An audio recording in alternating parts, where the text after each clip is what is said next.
Почитувани гледачи, добра вечер. Ве поздравувам и во ова ново издание на емисијата Ваш термин и се надевам дека и денеска ќе го задржиме вашето внимание се до крајот на денешново издание. Секако дека знаете, во секоја емисија разговараме за некои проблеми со вашето здравје кои што ве следат по секојдневието, па така ќе биде и денеска. Одлучивме да проговориме малку за оние дегенеративни промени на работниот систем, а исто така и ќе проговориме за рехабилитацијата после мозочен удар. Сето ова ќе биде како дел од нашиот разговор во студиото, меѓутоа задложен за денешната тема е Илија Жежов, кој што е физиотерапевт. Оние кои што не следат знаат дека веќе ми гостувал и навистина има што да каже, бидејќи навистина е многу стручен во својата работа и во својата област што ја работи, меѓутоа еве денеска ќе се задржиме конкретно за рехабилитација на мозочен удар и за дискус хернијата, како се третира со киропрактика. Меѓутоа пред да го поздравам Илија, би сакала од режија да го пуштат прилогот кој што е подготвен за дискус хернија, а потоа се враќаме во студиото да започнеме денешната емисија.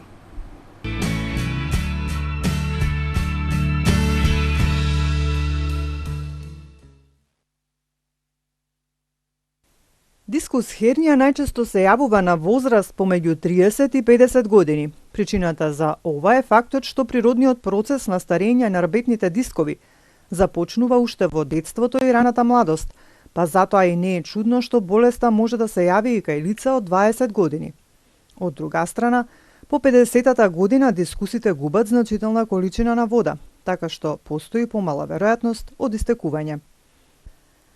Кога станува збор за лумбалниот или цервикалниот рбет, симптомите на дискус хернија се разликуваат од лице до лице. Кај лумбалниот се чувствуваат болка во долниот дел на грбот, вкочанетост или болка која се движи надолу на ногата, вкочанетост или болка во подколениците, болки во регијата на коленото, вкочанетост во нозете, проблеми со контрола на мокрењето, сексуална дисфункција, студени нозе и друго.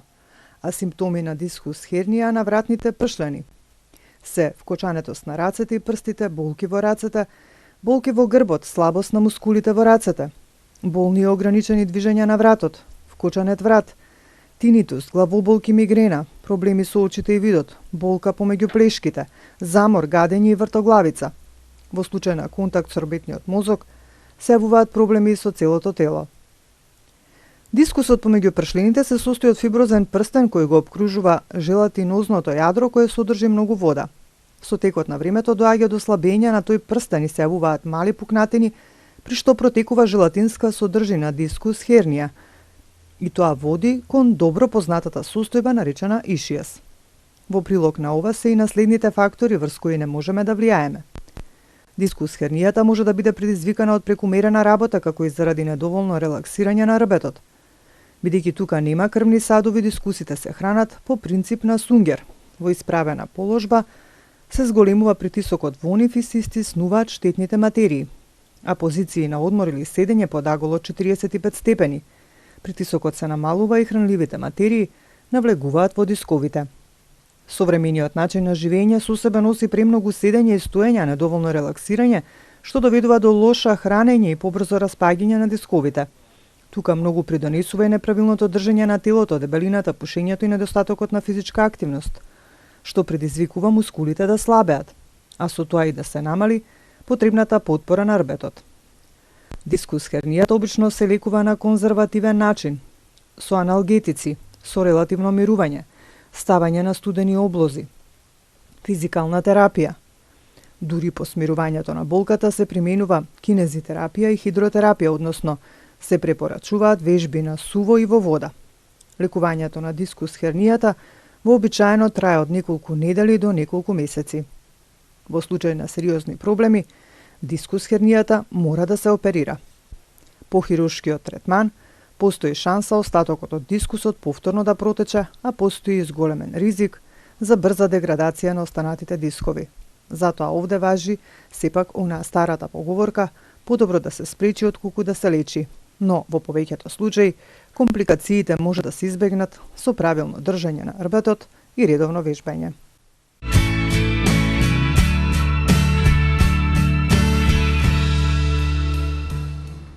Така да, негде при крајот на прилогот се напомена подобро да се спречи отколку да се лечи. Ние затоа и ги правиме овие емисии, нели, за навреме да се реагира, за да се спречи нештото навреме, за да не предизвика поголеми проблеми. Илија, ти благодарам што и денес овде си со нас, со ваш термин, да не удостоиш со твоето присуство, да поразговараме за она што го најавив и се надевам дека сето она што ќе го кажеш ќе биде од корист за нашите гледачи, а секако и бидејќи сме отворена програма во живо, ќе имаат можност и да искомуницираат со нас. Добре дојде. Добро ве најдов веќе вас, добар ден до гледачите на ТВ Сонце и секогаш сме тука нели да проговориме за она што е добро за нивното здравје. Така. Кажав, ќе поразговараме малку за рехабилитација после мозочен удар и за дискус хернијата, односно третирање, она што ти го работиш во секојдневието, со хиропрактика. Меѓутоа, пред да започнеме да разговараме, еве чисто како информација, бидејќи знам дека многу имаш работа, дека постојано си со пациенти, па кој е најчестиот проблем кога станува збор за овие дегенеративни промени на рабетниот стол? Видете вака, значи најчести проблеми се сите проблеми. Так, што се значи, дископатијата, дискускернијата, ишиалгијата, сите нели луѓето имаат проблеми и бараат нели начин како се тоа да го решат. Се зависи колку нели методот ќе биде успешен, но јас верувам нели ако си ја сакате работата и си ја работите со позитивен акт, ќе направите успех и текако. Ако се потруди да влезе длабоко во проблемот на пациентот, односно на клиентот, ќе направите успех. Значи како што кажа, за жал од се по нешто нашите гледачи или граѓани ги мачи во однос на овие дегенеративни проблеми. Меѓутоа затоа си ти тука, нели, да им помогнеш. Ајде вака да започнеме, кажавме првен ќе кажеме нешто за рехабилитација после мозочен удар. На сите нели ни е јасно кога ќе се случи мозочен удар, понекогаш се случуваат и некои несакани последици од тоа, па што би значило тоа после рехабилитацијата, значи колку време е потребно, значи што се презема, што ти како физиотерапевт значи правиш за да им го подобриш оној процес на заздравување? Рехабилитацијата после мозочен удар е многу битна работа, за да се врати пациентот нели во нормална функционалност. Откако ќе се диагностифицира мозочниот удар, после 21 ден, значи потребно е да се аплицира физикална терапија. Так. Што се подразбира по физикална терапија? Значи под физикална терапија се подразбира да физиотерапевтот значи работи со индивидуални вежби со пациентот и да вклучи тука видови на методи од масажа, каде што ќе направи едно воспоставување на добар доток на циркулација на оние одредени значи делови кои што се опфатени од телото. Независно со тоа дали е опфатен значи горниот екстремитет или долниот екстремитет, обично може да биде огаш левата, огаш десната страна, а кај некои пациенти нели исто така може да биде опфатен и говорот. Така. Рехабилитацијата е многу битна, напоменавме нели, да физиотерапевтот работи со пациентот за да ги оспособи оние делови на телото каде што се значи нели замрзнати односно под грч од добиениот мозочен удар. Така. Колку време е потребно за да еве да кажеме 50% да се реши на некој начин овој проблем, а колку пак целосно излекување и од што зависи тоа, колку ќе биде нели постигнат успехот?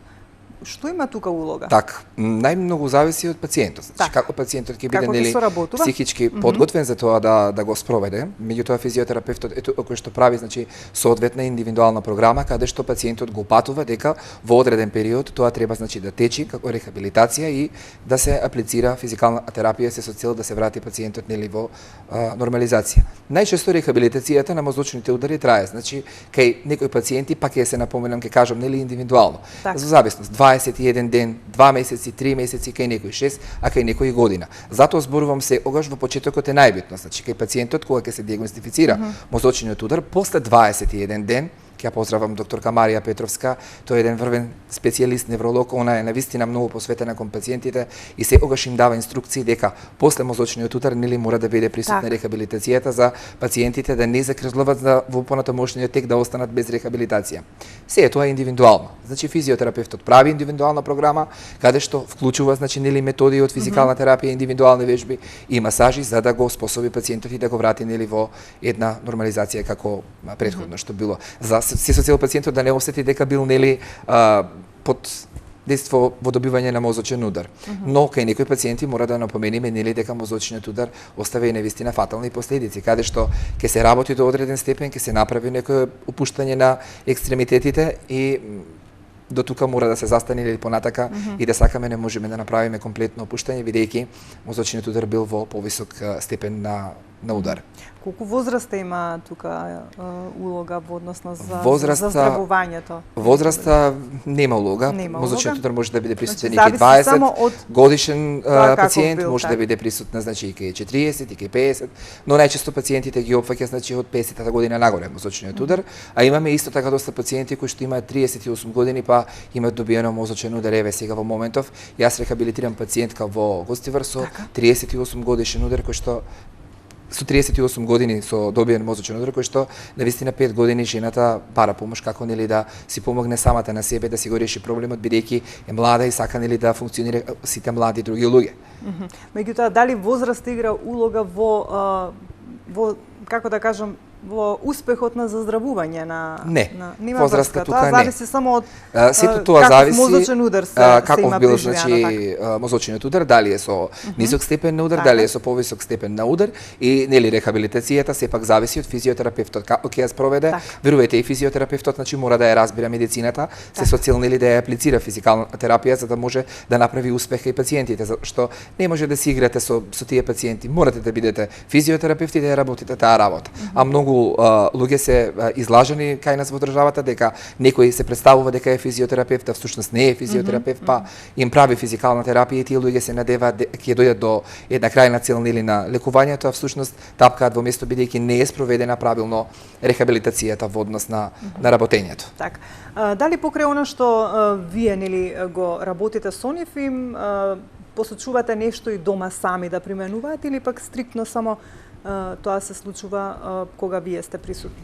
Вака, значи имаме одредени денови каде што физикална терапија, односно рехабилитација им правиме 3 до 4 пати неделно. Во деновите кога не доаѓа физиотерапевт да работи со нив или кога не доаѓаат они да работат, тогаш им даваме работна терапија. Што се подразбира, значи индивидуални вежби исто така да ги прават дома, се со цел да не бидат нели да чекаат само на физиотерапевтот. Секако дека им даваме задачи да ги работат и оние вежби што не им ги даваме како инструкции, тие си ги работат и со физиотерапевтот, си работат значи индивидуално сами исто така. Значи многу е важно оние кои што еве да не слушнат, кои што имаат ваков проблем, многу е важно да соработуваат со физиотерапевтот, а и нели како да кажам, самите да малку си дадат волја за да дома работат за да го надминат сето тоа. Видете, навистина тоа е процес. Пациентите мора прво да бидат подготвени дека тој процес на рехабилитација ќе тече во еден одреден период. Значи имаме пациенти кои што воопшто не сакаат да соработуваат, значи се нервозни, одбиваат соработка, меѓутоа знаете како прво семејството го подготвуваме во тој процес,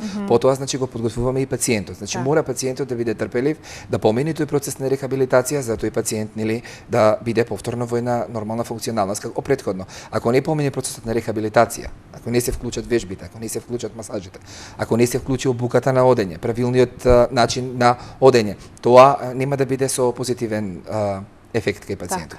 Значи сето тоа индивидуално се спроведува и се подготвува пациентот да може да функционира. Така.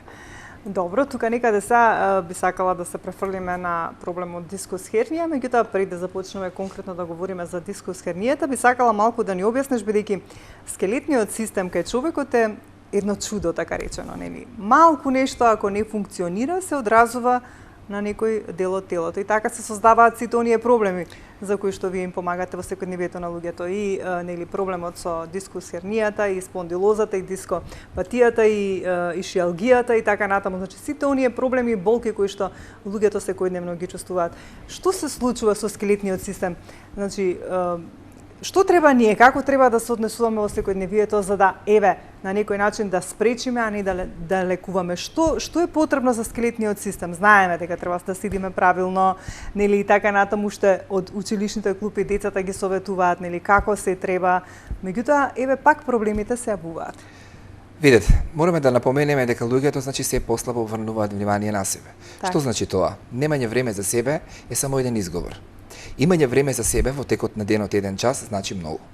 Значи, генеративните промени на ребетниот столб настануваат од самите себе што си создаваме, значи проблематика. Значи, лошото седење исто така знае да ни направи генеративна промена на ребетниот столб во деформитет на искривување. И тоа е искривување во почетокот кога ни е диагностифицирано и кога ни е кажано дека треба да правиме процес на рехабилитација, ние тоа викаме, ајде, нека помени така. Малиот процес на деформитет на рабетниот столб носи големо искривување, така што сериозни се последиците во понатамошниот тек, доколку не се лекува во почетокот кој што е диагностифицирана диагнозата или кој што е даден вовед дека има почеток на искривување на рабетниот столб. Значи, физичката активност е многу битна, значи. Морате во текот на денот барем 1 час да најдете чисто време за себе. Ако не можете да отидете во теретана да вежбате, значи имате индивидуални вежби кои што ќе се консултирате со физиотерапевт и физиотерапевтот ќе ви даде инструкција како тие вежби да ги правите дома.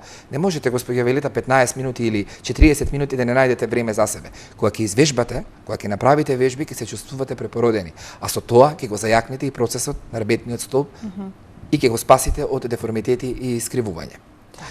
Искривувањето на рабетниот столб настанува од тоа што лошите положби ностоп ги држиме, значи, несоодветно. Седиме, значи, несоодветно на биро, седиме исто така несоодветно на работа, стресот исто предонесува голем, значи, бенефит во тоа да настане, значи, искривувањето на рабетниот столб. Многу фактори се тука присутни, значи. Знаете како без вежбање нема добро тело. Значи мора да се насочиме на тоа и да сватиме дека без физичка активност нашиот живот, значи, не може да функционира. Кога ќе вежбаме, се чувствуваме убаво, се чувствуваме здраво. Исто така ќе напоменам тука масажата е многу битен фактор, значи. Замислете да направите, значи, и да немате никаков проблем, да донесите, значи, одлука дека еднаш месечно треба да отидете на масажа, но да отидете на масажа кај физиотерапевт, кој што физиотерапевтот ја разбира, значи, анатомијата, знае да го совиди проблемот. Па физиотерапевтот ќе направи проценка дали има некое генеративно заболување на станото на рабетниот столб. Со самата масажа вие секако, доколку се утврди дека има генеративно можете да почувствувате заболување на рабетниот столб, тогаш физиотерапевтот дава инструкции дека треба да се направи снимка. Преку таа рентген снимка ќе се види колкав е степенот на искривување и ќе се даде во почетокот соодветна терапија која што ќе го спречи процесот од поголемо деформитетно искривување. Така. Постојат многу методи, постојат многу начини, постојат многу масажи, постојат многу добри физиотерапевти во нашата земја, кои што вие сите и гледачите треба само да се одлучат да направат прав чекор и да посетат физиотерапевт. Решение има за се, ако реагираме на време и ако се посветиме на себе. Ако не се посветиме на себе, нели, тука тогаш веќе имаат работа и колегите хирурзите. Имаат работа и колегите хирурзите. Ајде тука ќе се обратам до нашите гледачи, значи со мене во студиото Илија Жежов, кој што е физиотерапевт. Говориме на тема дискус хернија веќе сега. Меѓутоа, знаете дека сме отворена контактна емисија. Ако имате некој проблем за кој што еве говориме, значи од дегенеративна природа, кој што вие на рабетниот столб, тогаш можете да се јавите, да поставите некој прашање. Секако Илија е тука на располагање денес за да може да ви одговори или да ви посочи како може да го решите вашиот проблем. Ајде да преминеме на дискус хернијата. Значи, што е дискус хернија? Какви симптоми даваш? Зошто се случува? Што се случува со рабетниот столб? Напоменавме, значи, исто така дека рабетниот столб мора да го чуваме многу добро. Бидејќи ако не го чуваме, тој може да ни направи страшен деформитет и да не искриви буквално скроз. Сме кажале многу пати дека кога е искривен рабетниот столб, дури делува на работата на внатрешните органи, што е навистина многу важна работа. Секако не се чувствувате ниту лагодно, ниту пак осеќате голема болка и се чувствувате, нели, пак ќе кажам, нелагодно. Имаме гледач, ајде да слушнеме. Кој е на линија? Добро вечер. Поздрав до како се викат гостинот и до водителката. Сака да го праша. Ја има остеопороза, среда ќе да падаме сниме до мајчин дом.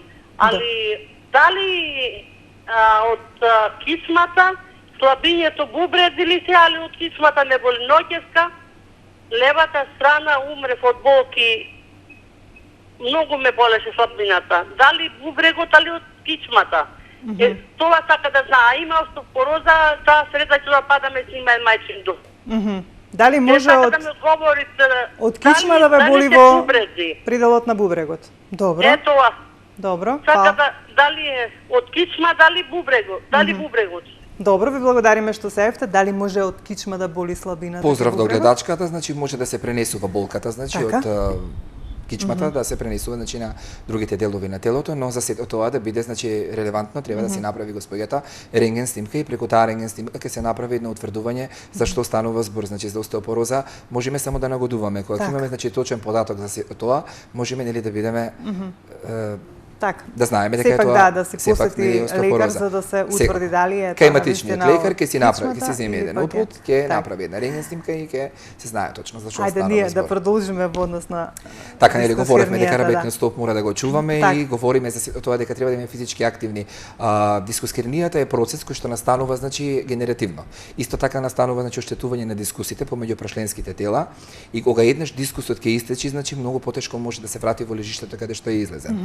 За сето тоа да се спроведе, значи потребни се посебни методи од физикалната терапија, каде што физиотерапевтот ги пременува преку различни видови на методи, масажи, киропрактика. За жал, значи поголем дел од луѓето кои што имаат големи генеративни оштетување на дискусиите доаѓаат и до степен на операција, па после таа операција, односно после тој оперативен зафат, значи настапува физикална терапија. За да не дојде до оперативен зафат, секогаш говорам, секогаш кажувам и секогаш во сите емисии каде што гостувам и во твојата нелиеве, морате да вежбате. Кога ќе вежбате, значи едноставно ќе имате прав работен столб. Значи немате да дојдете до степен на искривување и до оштетување на дискусот. А веќе ако го имате проблемот диагностифициран и е почетен или не средина, побарајте помош од физиотерапевт да ви помогне и да го реши сето тоа најдобро. Така. Кои се симптомите кога се случува симптомите од дискусхернијата се такви какви што бидејќи сите понекогаш нели може да ги заболи вратот и главата, меѓутоа што не го чувствувате едноставно лагодно телото, значи чувствувате да сте искривени, немате значи жилба за работа, нонстоп сте значи обседнати што се случува со вашиот трбец, зашто имате толку многу болка. Дали има улога во замореност на еден секако замор, вртоглавица, значи како неспани се чувствувате, нерасположени, едноставно че немате, едноставно кажам, елан за работа, елан за живот, значи сето тоа се чувствувате како да немате енергија. Да, влијае, сето тоа влијае, вие одзема енергијата. И таа енергија што имате, вие одзема болката е не би требало да биде присутен кај никого, значи не би требало да дозволите. Ниту пак со аналгетици да ја средите, значи доколку се посегнете по таблета, значи посегнете се по вежби 15 минути направете, ќе видите ќе исчезне таа болка, ќе видите како ќе функционирате одлично. Така. Какви се техники на третирање на овој проблем практикувате во секојдневието кога ги третирате овие пациенти? За голема среќа во процесот на физиотерапевтите, значи имаме ние семинари каде што идеме на обуки, се обучуваме и користиме најнови видови на техники кои што не ги нуди нели Сдруженијето на физиотерапевти во соработка со врвни лекари, во соработка со врвни исто така физиотерапевти и имаме многу методи за работа. Една од нив ќе ја спомнам сега, значи најнова метода е јумеихо терапијата, која што е исто така киропрактика со во комбинација со масажа, се користат повеќе од 100 техники на истегнување на работниот столб, така што дискусот каде што има оштетување полека се враќа во лежиште и се чувствувате едноставно после првиот и вториот третман преродени. Исто така киропрактиката е многу добра работа, бидејќи исто така се работи со истегнување, каде што се тегни значи исто дискусот, се враќа во лежиште каде што е излезен и едноставно исто така пациентот, односно клиентот, после апликацијата на третманот се чувствува препородена. Колку време трае една таква терапија? Една терапија трае од 45 до 60 на минути, во зависност каков е проблемот, дали бил тој подолг проблем кој што го имал пациентот или клиентот, значи физиотерапевтот одредува колку третмани ќе аплицира, дали се тоа 10, дали се тоа 5, но обично од 12 до 12 третмани аплицираме за да го решиме комплетно процесот кој што нели и претходно го имале или пак е почетен настанат нов, тогаш може да биде и со 3 и со 4, се е тоа индивидуално од зависност од проблемот на пациентот. Сега дискусхернијата, колку што јас сум информирана, еве веќе долго време ги водам овие емисии од здравството, велат од прв степен, од втор степен, веќе трет, тука треба хирургијата да реагира, а првиот и вториот може на некој начин да се истретираат и да се доведе во ред? Не би рекол дека треба сепак операцијата нели да биде присутна, во зависност од тоа. Пак значи зборуваме, треба да биде добар физиотерапевт кој што ќе ја разбира работата, значи најчесто ќе го упати пациентот да направи рентген снимка. Ќе се види тоа на рентген снимка. Тоа ако не може да се види на рентген снимка, ќе го упатиме на магнетна резонанса. На магнетна резонанса ќе ни покаже точно све, значи степенот на искривување, степенот на оштетување значи на дискусите и тука што физиотерапевтот исто така со соодветни методи на киропрактика и специјални масажи за таа дијагностика ќе направи значи регенерирање на дискусот и ќе направи значи успешен третман кај пациентот. Но доколку многу е оштетен, значи дискусус зборуваме, доколку има големо, значи заболување, тогаш веќе како што напоменавте, тоа е работа веќе на хирурзите. А работа на хирурзите ќе биде затоа што во првиот стадиум ви е кажано дека имате таква диагностика, вие не посветувате значи физиотерапевт за да направите терапија и тогаш доаѓате веќе до оперативен зафат. После оперативниот зафат повторно ќе се видиме со физиотерапевтот, нели, за да продолжи рехабилитацијата на тоа ниво. Так. Кажа дека нели за да се диагностицира еден ваков проблем потребна е снимка, како што кажам, можеби понекогаш и магнетна резонанца, за да точно се утврди каде и до колку до кој степен е искривувањето проблемот. Ме интересира кога нели се случуваат тие третмани. После тоа, дали им препорачувате нешто на вашите пациенти што треба нели понатаму да го практикуваат? Дали имаме гледач, само не знам? Добро вечер. Да, имаме. Ајде, повелете. Јавуваме се од Кочани. Повелете. Јас сум 56 годишна возраст. Страдам со кичмата. Имам направено магнетна резонанса пред 4 години 5. И ми е пронајдено фрактура на L4, спондилоартерозни промени на LS-рбет и полидископатија на интервентралниот дискови, сакроилет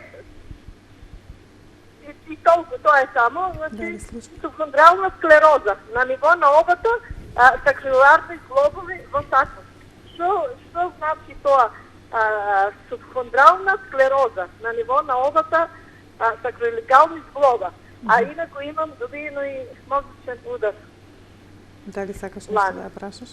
Сега не ми е јасно, не ме никој упутува, веќе со овај сум документ 4 години и дека и да идам, значи одам кај ортопеди, бев во Радови со ортопед, бев во Штип, тука у Кочани, земат го документо и само ми викат, не може ми ни тука ништо со тоа. Дека јас да идам и да... Не сте биле, колку што разбрав?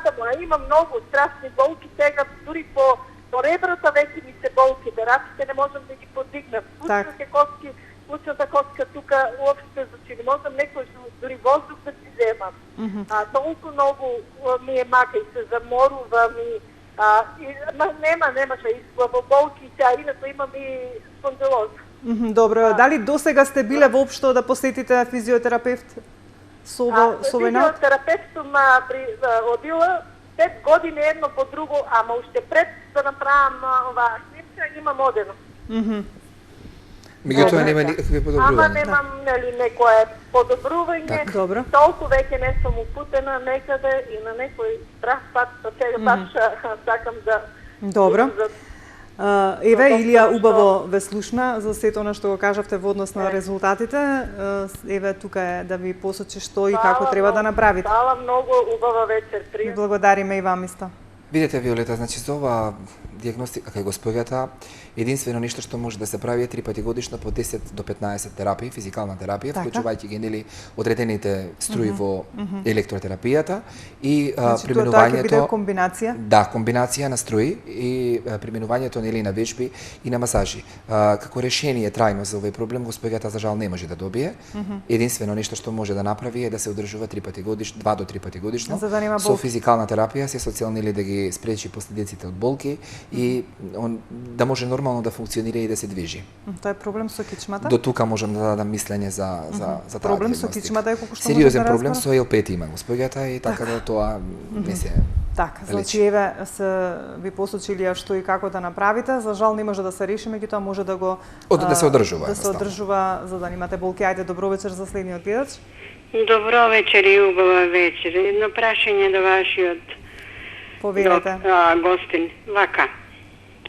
Јас сабале станав, се окей ми беше. И сега не можам вратот никако да се завратам на лева страна. Од уште и ме тресе само. И ме тресе како да не знам што ми е. И дури вилиците ми се тресат, устата ми се тресе. Од уште може да ми биде, а ништо не ми беше. Најде што ме фати. Колку години имате? Колку години имате? 65 67-та сум. Така, до сега не сте снимале врат на кичма? Ништо не ми беше сега, наеднаш ме фати. Добро. Дали не слушнате унапред симптоми? благодарам за одговор. Добро. Останете со нас, ке слушнете мислења од Илија. Тука станува збор веќе за некое укочување на вратот. Добро. Значи, најверојатно господјата станала лошо и тука настанало некое блокирање, значи во вратниот дел. Така. А тоа што има тресење, претпоставувам, значи од некоја друга диагностика и има не може да некоја биде, значи настинка, тоа. така. Не може да биде тоа, значи Од конкретно вратот, не. Така, укочувањето значи, да, меѓутоа... Да, укочувањето да, за тоа укочување господјата може значи да отиде да направи една масажа каде што ќе се опушти вратниот дел, а за ова другото не е. Значи другото ви е настинка, ајде да слушнеме кој е следен на линија. Добро вечер. Добро вечер. Повелете. Поздрав до емисијата. Благодариме. Имаме проблем по многу години. Така. И направив магнетна резонанса на наодот, ќе го прочитам, веќе не го знам. Направена на преглед во стандардни пулс-секвенции рамнини, сочувана и физиолошката лордоза, прашленскиот тела и интервертербалните простори се уредни, на ниво на L4 и L5 се следи сублигаментарен надут. На притисок и медула спинали се детектира дисохернија на ниво на L5 7 со дорзо медиоцентрална екструзија. Тоа е. Добро. Дали слушнале? Да, секако. Добро, ве слушнавме. Останете со нас, ке слушнете мислење од Илија. Зашто станува тука збор? Тука станува збор, значи исто така за оштетување на L5. Исто на кичмениот. Да, на кичмениот столб. Исто така, значи може тука да се помогне со киропрактиката, тоа е нешто со помалку користењето на господјата. На техниките од киропрактиката и да се направат значи масажи кои што се соодветни за оваа проблематика и господинот ќе Колку време треба да се третира овој проблем? Индивидуално, ќе се види господинот може да се направи проценка и да се помогне во овој случај. За сите оние кои што не следат, значи да кажам, значи Илија е физиотерапевт кој што нели е специјализиран за оваа област.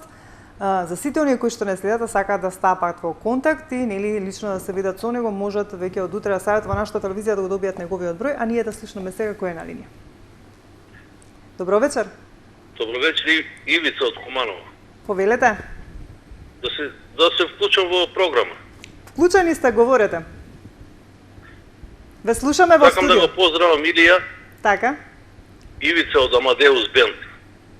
Го поздравувам и јас. Куманово, значи Илија е еден добар дечко и еден добар, многу добар пејач. За тоа не сме знаеле. Да. Добро. Да. Дали сте биле кај него, имате некое искуство да споделите, можеби? За некој проблем? Другари, значи се знаеме да се забавуваме добро, многу добар човек, професионалец во своја работа и само да го поздравам. Добро, ви благодариме ете што се вклучивте и нормално што го поздравивте Илија, ви посакуваме убава, пријатна вечер и останете докри да не следите. Чао. Благодариме. Поздрав до гледачот. Така, добро. Без прашање да не поздрави емисија, така, убаво е кога ќе се јави некој да ве поздрави. Докаде стигнавме ние со нашиот муабет? Имавме јавувања, некако заборавивме. Двете теми се имаме, значи да се зборуваме за тоа. Тоа рехабилитацијата трае подолго, како што кажавме за мозочниот удар, дискусијата кажавме индивидуално, зависи од степенот. Стигнавме негде дури до делот каде што треба хируршка помош. До дискусијата сме така тука. Имаме гледач, ајде да услушнеме гледачот. Добро вечер. Добро вечер. Повелете. Поздрав до вас во студио. Благодариме. Повелете со прашањето. Сакам едно прашање да го прашам господинот Илија. Слушаме. На десната рака средниот прст ми трне, многу ми е ладен. Добро. Од што може тоа да биде? Значи сите прсти ми се топли, средниот ми е ладен. Дали досега сте снимале нешто врат, да имате некој проблем со вратот, бидејќи нели секогаш последиците на прстите и на раците следуваат од проблеми со вратот? Дали воопшто сте го снимиле вратот? Имам проблем со вратот, почесто се укочувам и се укочува дали од промаја, дали испотен, такви работи. Добро. Али се во последно време нешто прстот ми се Ајде вака да преминеме, значи главно на проблемот. Сите нели генеративни заболувања почнуваат исто така и од вратот. Да ги осеќаат значи пациентите на горните екстремитети. Да се направи рентген снимка, обавезно да се види да не е настанат некој калцификат, па да не притиска на некој нерв и да прави трнење и како нели мравки да чувствува господинот, па затоа е намален осетот во однос на екстремитетот горе. Значи да направите една снимка на вратот, да се види чисто. Нели секако како што кажав, проблемите со рацете потекнуваат од проблемите со вратот, за да се бидете сигурни дека има некој проблем, па да можете и тој проблем што го чувствувате да го решите. Еве, се надевам дека ќе го послушате или ќе направите снимка и ќе поидете нели кај специјалист кој што ќе ви посочи точно за што станува збор. Илија, кажавме многу проблеми, значи дискусхернијата, кажавме што и како треба, ишијалги, сите проблеми почнуваат значи од нас. Ако вежбаме правилно, ако се одржуваме, ако посетуваме физиотерапевт, ако правиме еднаш до 2 пати месечно масажа и сите тоа нели го третираме и ни го види физиотерапевтот, дали има некоја генеративна промена, нема да имаме вакви несакани последици и проблематики. Но ако ни е диагностифицирано нешто и го оставиме тоа да работи во нас, тогаш настануваат големите степени нели на проблеми. И тука веќе навистина станува збор за сериозни проблеми кои што треба да се третираат во подолг временски период за да се направи некое постигнување со успех или пак доколку не може физиотерапевтот тука да постигне успех, тогаш веќе таа е работа на другите поголеми органи. Сепак посочи ти и ако станува збор за поголем проблем, кога станува збор за дискусхернијата, сепак да се проба првин. Ако физиотерапевтот значи да се види дали ќе има некој резултат, веќе ако не се случи некој. Затоа упатуваме значи ние да се направи рентген снимка или магнетна резонанса, врз база на таа рентген снимка и врз база на таа магнетна резонанса, ние ќе направиме увид дали можеме физиотерапевти тоа да го решиме или тоа веќе го оставаме да го решат поголеми органи од нас кои што се специјалисти хирурзи во таа област. Так. А ишијалгиите, што значат тие? Ишијалгиите најчесто е значи ишијалгијата може да биде опфатување значи на нервус ишијаликус. Тоа е најдолг нерв во долниот екстремитет во човековото тело и најчесто опфаќа значи задниот дел на глутеусот. Тука е манифестиран и ја фаќа во трнење целата нога. Каде што се чувствуваат правки, сериозни проблеми на болки и така натака. Исто тоа е значи процес на третирање со лактотерапија, се третира директно по нервот ишијаликус, се поминува и се третира да се врати во нормализација и да се изгуби болката и да може да функционира. Так. Значи за секој проблем има решение, ама ако проблемот се фати навреме на некој начин. Се што е стручна спрема на физиотерапевтот, се огаш има решение, но еве ќе апелирам до гледачите, значи се огаш да внимаваат на себе и кога ќе имаат некоја мала појава на болка, да посетат обавезно значи лекар и да побараат да направат снимка и да се види што е тоа настанато и да се посети физиотерапевт, чисто ќе се даде некој совет, ќе се направи масажа и ќе се среди проблемот во почетокот. Да не се остави тоа да работи во себе и да се направат нели компликации од поголем степен на искривување и на болки и така натака. Илија, еве секојдневно работиш, ги решаваш овие проблеми, нели можеме да кажеме дека многу успешно. Меѓутоа, често пати ние луѓето, како што кажа ти, забораваме да се грижиме за самите себе. За сите проблеми кога станува збор околу здравјето, секогаш апелираме тука и со ваши колеги, доктори, специјалисти, физиотерапевти, значи нели сите кои што сте вклучени во здравствениот систем, дека навистина треба луѓето пред се да обрнат внимание на здравиот начин на живот. А тука вклучува, како што кажавме, барем ако не можеме да вежбаме, барем да се движиме, па и да пешачиме.